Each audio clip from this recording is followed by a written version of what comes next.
We return this time today for Timberline Falls. Looks like TechZoon's bumped his saturation up quite a bit in-game. So, Timberline Falls, pretty interesting area. Here we're going to be getting 100% map completion.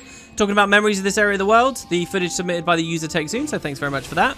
So Timberlines, like many areas of the Shiver Peaks, the story here is mostly due to the fact that the dwarves that were once here are here no longer. The Dredge are about and rebelling and living their own lives now. In fact, you can see we're entering a Dredge mine immediately. There's a cool little jumping puzzle here that is a what movie is it a reference to? I can't remember. Was it Ghostbusters, maybe? But there's a nice jumping puzzle here filled with lava and destroyers and fun things. You do get more of a look in on this map. So the Dredge is a part of this. There's an actual good amount of Asura influence here this time too, in as much as we find some big labs of theirs. And finally, for the first time in the open world, we are going to start seeing Pact outposts. So this is a weird thing. The Pact kind of get founded during the personal story, and therefore you might actually consider talking about the Pact to be a spoiler. Well, ArenaNet actually started putting them out there in the open world. So if you were a player that ran through Tyrian and you were trying to save the story for last, maybe you thought the story was, this would never happen, but maybe you thought the story was too hard for you and you wanted to hit level 80 first so that you could one-shot all the bosses or something. I can understand people with that disposition. And maybe they do that without even realizing that the personal story is absolutely not of that caliber in the first place. Well, if you did that and you absolutely didn't want any spoilers, well, you're kind of in for some bad luck, because as soon as you get to this map and the later ones on, Pact outposts start appearing. So that's true if you go further north to Frostgorge Sound. That's true if you go too deep into the char maps, you'll start seeing Pact stuff. And here you start seeing the Pact. In fact, in the personal story, it's here at Timberline that one of the first big missions dealing with the Pact takes place. There's a section of the personal story which is really all about forming it and all the logistical issues and challenges that are arrayed before you if you're going to try and do such a crazy thing. And it's really centered around here. So yes, you start finding their outposts, their kind of distinctive wooden embattlements with their blue magic around on the fringes. Though maybe you only start seeing the blue stuff a little bit deeper in as well. But Timberline and on, you're going to start seeing it, and you'd kind of be spoiled about that, I suppose. It's also true, however, that eventually this map did have a Living World Season 2 update that destroyed one of the Pact bases on this map. So now it's even weirder. You're kind of getting spoiled for some of the Season 2 stuff as well as you wander around.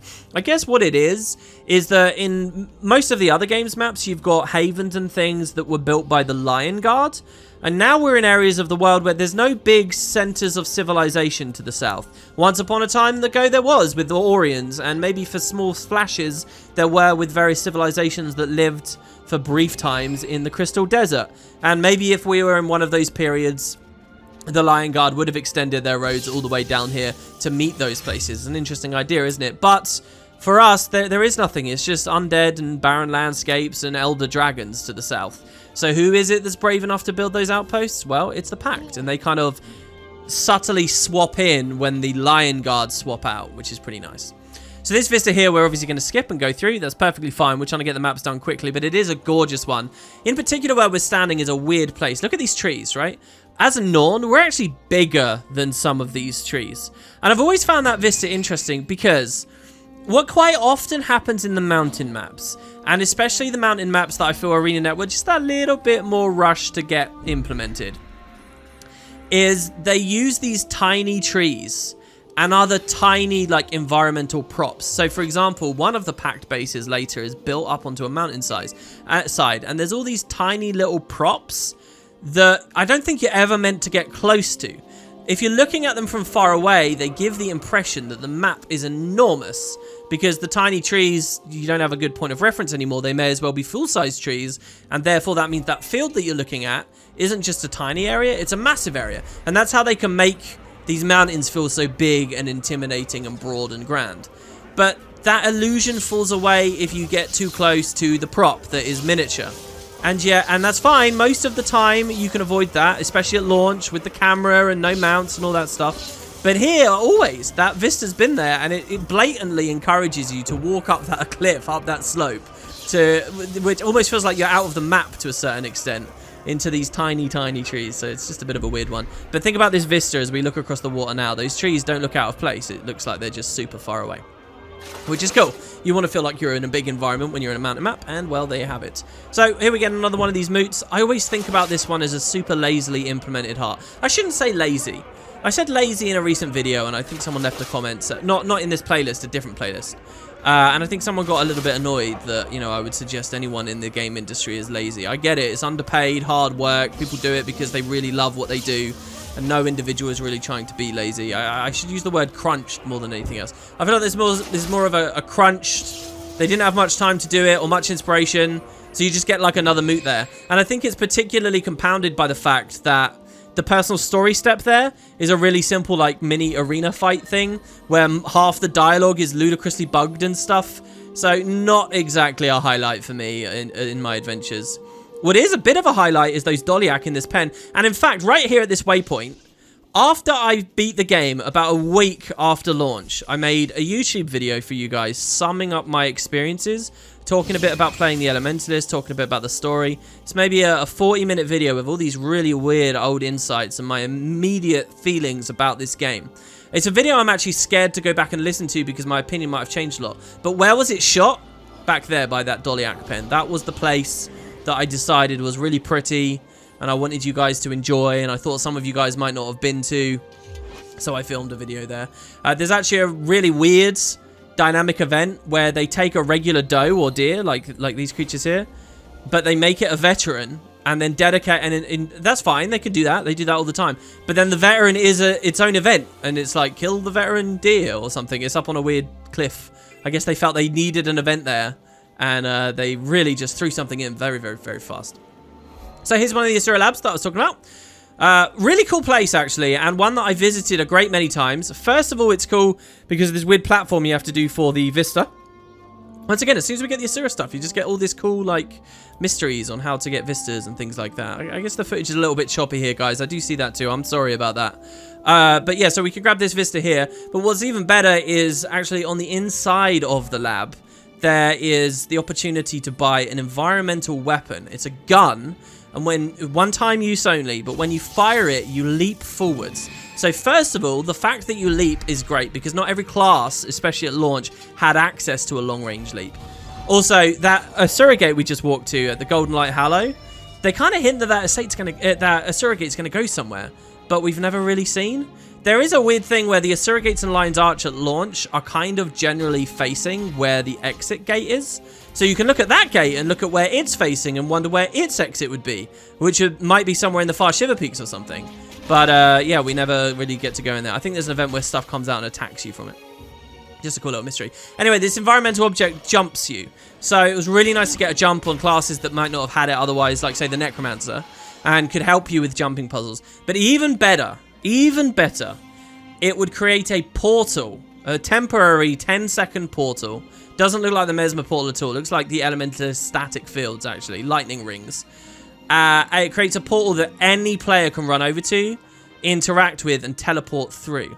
And so now what you could do is you could do jumping puzzles and help other people out, even if you weren't a Mesmer. Now, I actually think for a lot of these environmental objects and things they've implemented, you've heard me comment on this playlist, and I've been a little bit doubtful of them and whether they should really exist. For this one, I'm actually not doubtful at all, and in a way, I think it was insanely smart. Because what ArenaNet had done with the Mesmer and the Mesmer portal is implement this really amazing special effect that was exclusive to one class. And in most MMOs, okay, I would really like that design, and I think that's well suited, and I think that some professions can get special toys, and I don't mind a little bit of asymmetry and a little bit of pattern breaking in the name of interesting design. And, you know, if you want to give them their cool little gimmick, and no other class gets a gimmick like that, in a lot of MMOs and a lot of games, I'm actually really receptive to that. But for Guild Wars 2, I'm kind of not. For Guild Wars 2, they really were very smart and careful with that kind of stuff a lot of the time, so that there was parity in general.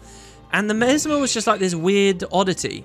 But then along comes this environmental weapon that says, okay, well, look, you don't get a full-on portal, you don't get the quality of life and stuff, but if you want that general functionality, all 9 classes can get it. is just through this object. And yeah, it's one time only, and you can't control where the two portals are so well, and the portals can't be placed as far apart, and you don't get as much leeway, and it costs money to use. There's all these stipulations, but it does provide a little bit of that parity that the game was otherwise missing, and I think that's important for this game. So yeah, I think that's well worth it. Also, I'm amazed at how much we struggled dealing with those spiders. That was actually kind of crazy, to be honest. I've never even done the heart that way. Usually I run around and deal with the little electrical fissures in the area I collect there. There's another environmental weapon that you actually pick up as a part of the heart, and I usually spend all of my time dealing with that. So there you got a brief glimpse of one of the Pact forts, actually now destroyed by Morgemoth vines, with this kind of oddly placed vista that has us run up this big rock. There's actually lots to do in these little waterways around here. This is a fun place to come back to with mounts as well. For as much as mounts ruin some of the open world, they're really fun in other places. I love the skimmer here. I think it works really, really, really well. Not the whole swimming skimmer thing, which is obviously now in the game, but just general skimmer. You can shoot through these places real fast. I'm generally okay with mounts in the open world, but I think you shouldn't get mounts before level 80. I don't think you should get any mastery before level 80. So the people who want like that authentic experience, you know, without having to feel like they're playing by their own set of honor rules or whatever, and denying themselves access to the product, can have that. I think that's really important. Or alternatively, and maybe in addition to, I kind of just feel like mounts, when you take them out of their established territory, there could be some kind of mechanic that limits their use of it. You know, like they get tired if they spend too long in the Shiver Peaks because it's a sand jackal and realistically it wants to be around the desert. So you can use it, but for only brief periods of time. And that way they don't undermine everything that had been built and so meticulously cared about and thought of. I mean, I say that when we're also in a map that I do consider to be of a slightly lower standard and likely to have, you know, just kind of been pushed out. And I've given you guys a couple of examples, but yeah, I don't know. The early experiences mean something to me, and I don't like the sense that people just rocket through it all on the Raptor or whatever. We've done enough mount ranting, don't worry. I'll leave it there. Nice little Grawl cave, some hidden stuff in here. You can get a hero challenge if you go deep enough in. Also, you can work on the heart, but notice how we're out of heart range now. So you've got to be careful about exactly where you stand. Like, this is not good enough. You want to, if we'd pulled them back a little bit into the range, we could have got it at the same time. You actually find around this area of the world, in the next part we're going to be in Sparkfly Fen, there's another very similar hero challenge where you go into a cave like this. In that one you actually fight some hylek. I don't know, they feel similar. It's weird, you can kind of recognize patterns across various maps that I don't know if the devs were actually ever aiming for, or it's just, you know, there's only so many ways you can put a hero point in a cave before they start feeling a little bit similar. And that's totally fair. I don't hold that against them or anything. So yeah, this waypoint is actually contested now. It never used to be, but now I believe it's a permanently contested waypoint.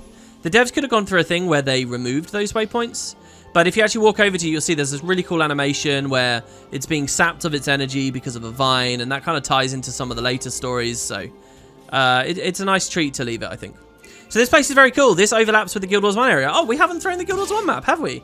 Yeah, so for this map, we do actually overlap a good amount with original game areas. Check this out. Thanks to Shaman once again for this amazing resource. You've got the Grent's Footprint, which we explored a little bit in Dredge. The rest of it is all here, including the Deljamal War Camp, which isn't really recognizable in Guild Wars 2.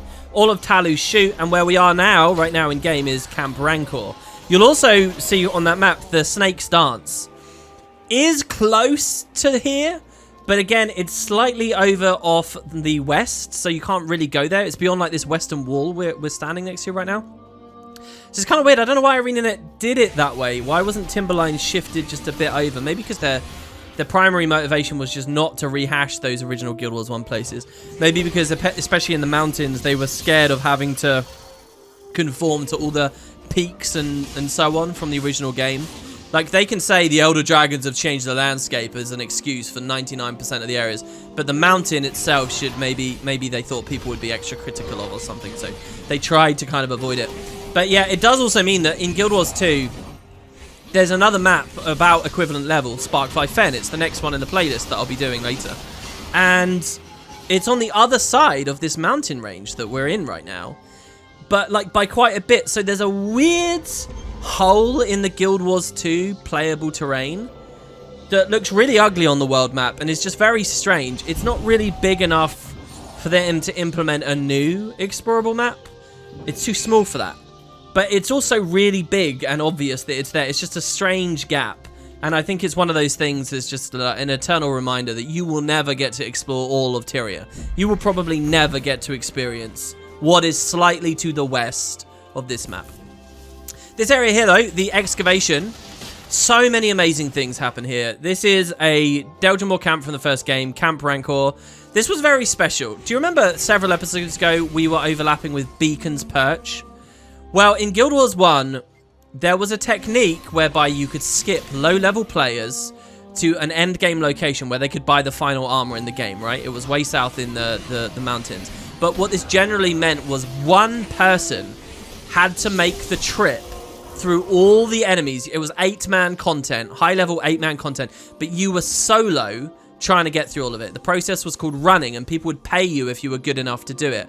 The ultimate run, really, was, yeah, taking people from Beacon's Perch, early game area, down to Droknar's Forge, here. Now, that ruin we were just standing in is the first safe haven you would get from the entire route down. You'd have to travel all the way through Lornar's Pass, all the way through the Snake's Dance, and then finally you would find safety at Camp Rancor. So it's just this dilapidated little ruin here, and most Guild Wars 2 players aren't going to think anything of it. But there's a certain caliber of Guild Wars 1 player, those who used to do those runs, and that's how they made their money in that game, who will feel unbelievably nostalgic and like excited to go back there, because that was like their haven. That was like, oh my god, I made it. You know, because you'd be so nervous. All these people have paid you to do this thing, and it was hard. And if you failed, you'd get basically kicked back to the start. Getting to Camp Rancor was like you'd proved yourself, and you're like, yeah, I've actually done it. Oh my god, and you know, you'll actually get your money or whatever. So, and just to be clear, I never really did those runs, maybe like once or twice, but it was never a big thing for me. I know that my brother, little fact that I don't talk about much, but I actually got into Guild Wars because of my brother. My brother used to do the runs.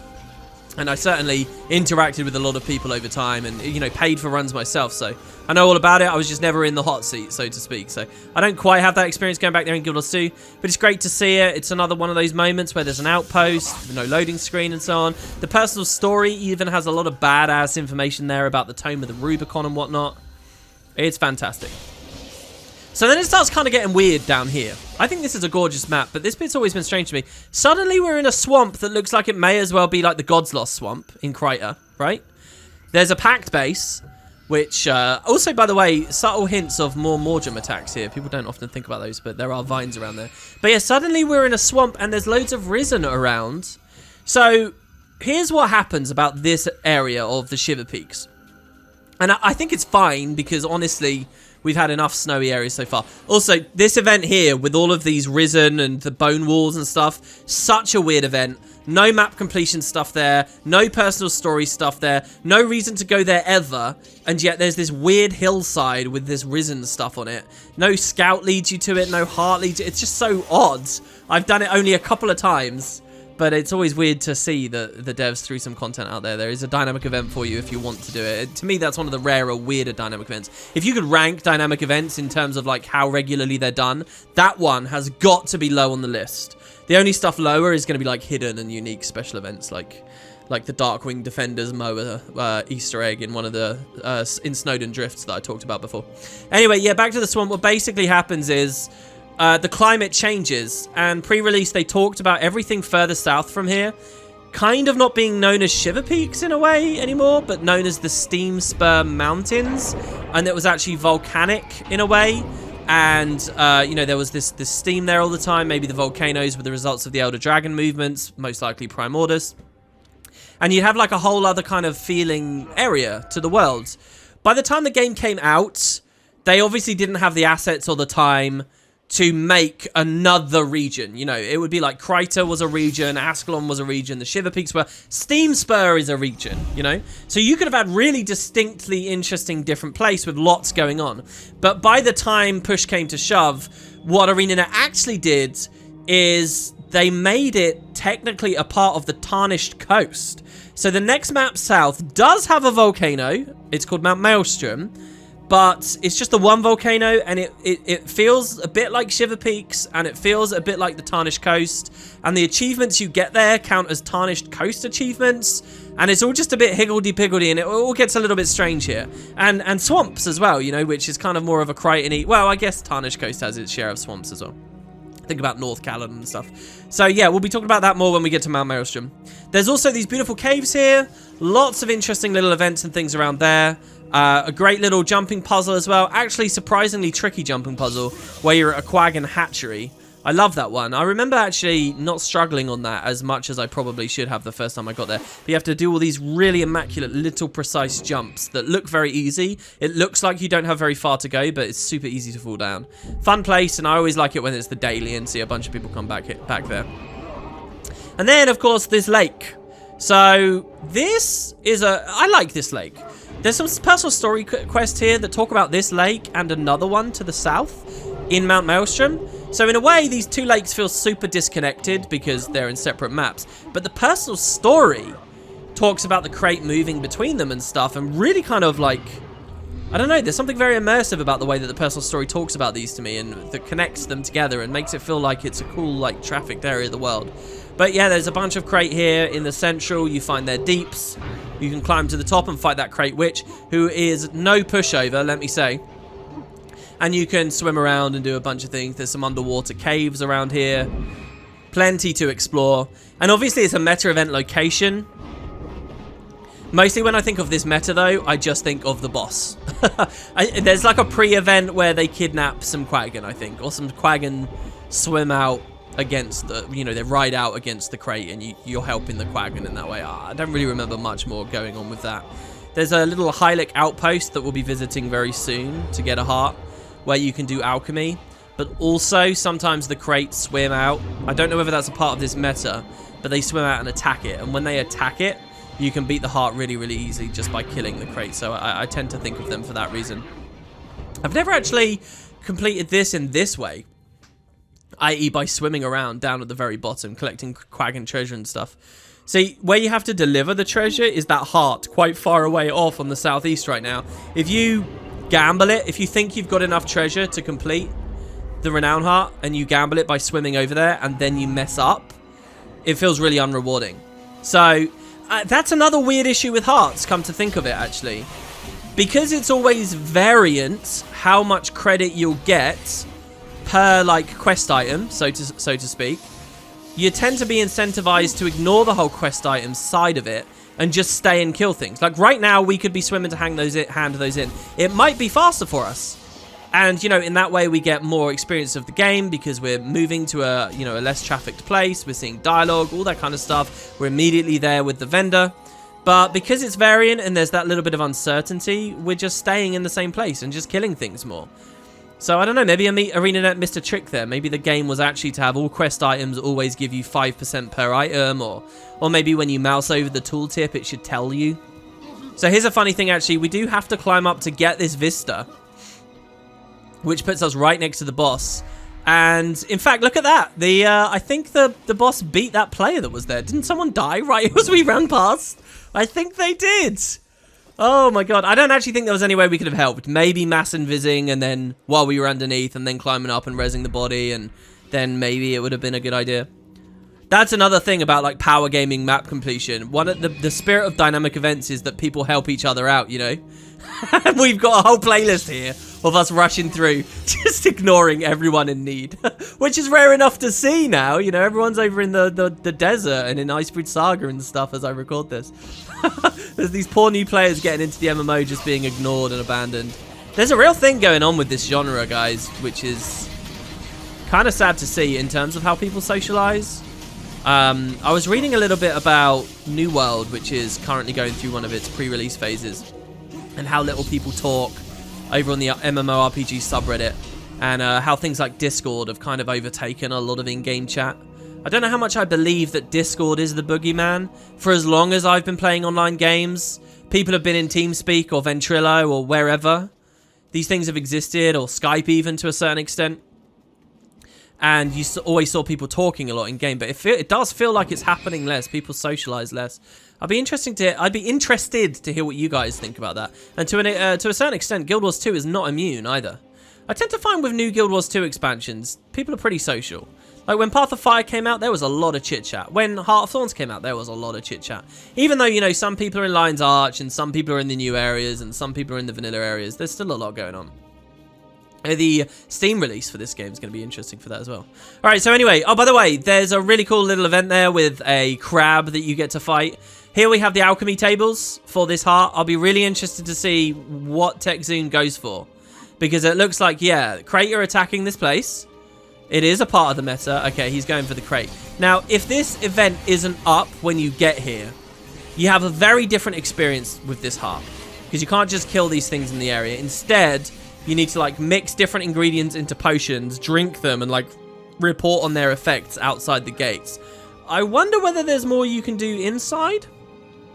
I don't think there's too much. Again, here, this is where it'd be really nice to have some kind of resurrection ability. Oh, we'll actually see, I guess, because the event just ended. I guess other players are here pushing them forwards. And we're going to be out of crates, so I wonder what methods we'll use. Greatsword's always a weird one there, because Greatsword does more damage the further away you are, and yet the temptation is to run close. Here we go, so we'll see a little bit of it. So we'll make with the concocting. You've got 4 options.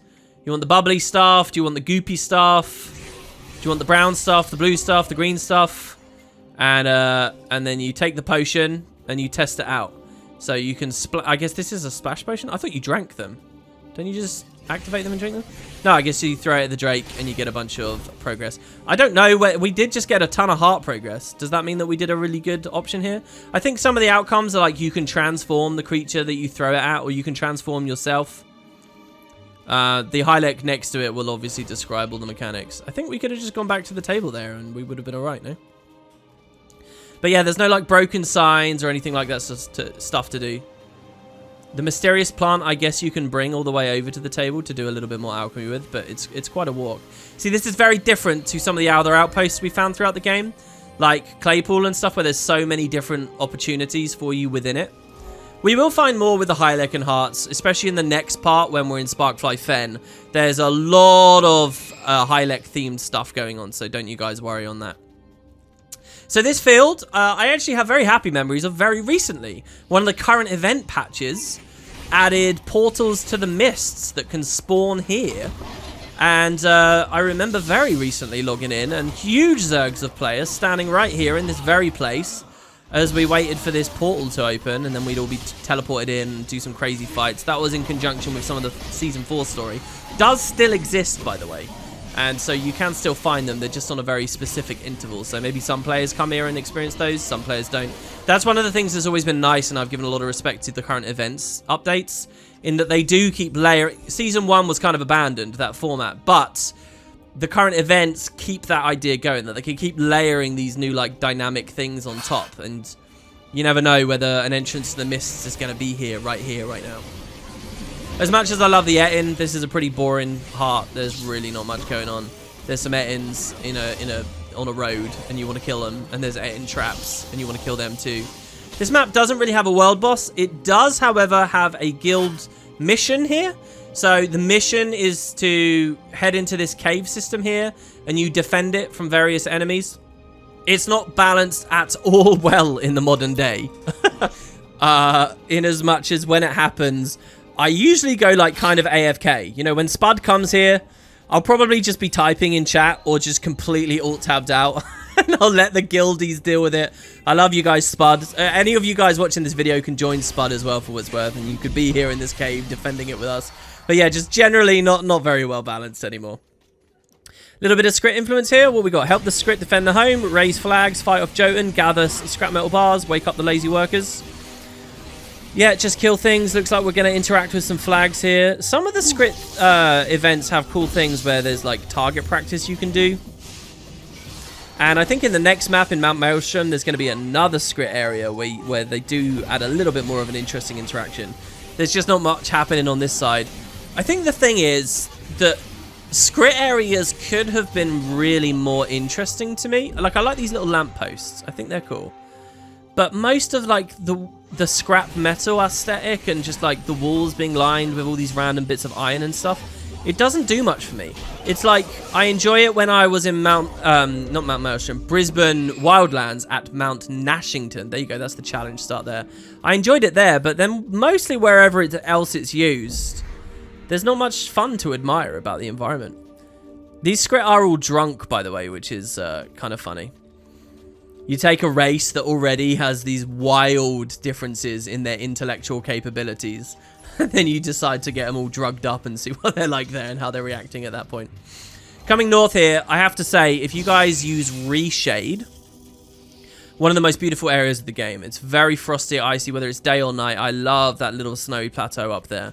So many really gorgeous vistas here on Timberline. Just absolutely staggering. Come down into a cool region area as well, the Guilty Tears. Now that's an edgy name for a place. I like that a lot. That could be a Mesmer skill. That's right up my alley. This section of the map was talked about a good amount pre-release. I have to say, when I got to play it, it didn't impress me so much, but it was pretty nice. In pre-release, they talked about dynamic events and some of the early examples they gave. One of them was of a big structure carved into a mountain that an Asura had kind of gone up to live in, and now controlled hordes of like primitives and Gruul and so on. And that it was kind of a bit of a Wizard of Oz, the man behind the curtain style thing. And so here you can actually find it. The funny thing is, this happens twice in maps that are around the same level. This is going to happen here at Timberline, and it's going to happen in one of the later Char maps as well, in Fireheart Rise, which is really strange, actually. You would have thought that this is such a unique thing that they don't go for it much more. The thing is, the one in Fireheart Rise, yes, it's a bunch of Gruul worshipping a big face, but there's no one living in it controlling them. In fact, in that one, for the heart, you get to kind of role play as the guy controlling them. You can tell them what to do. So we'll talk about that later. But here, it's actually just a dynamic event chain where you get to go up into the head. You'll also notice, if you look at the minimap right now, you can see there's a hero challenge in there and a POI in there, as well as the POI at the base of this waterfall. So we just want to come up this slope. And yes, I think this event here with the Order of Whispers nearby, well, they're not actually that nearby. They're quite far up north.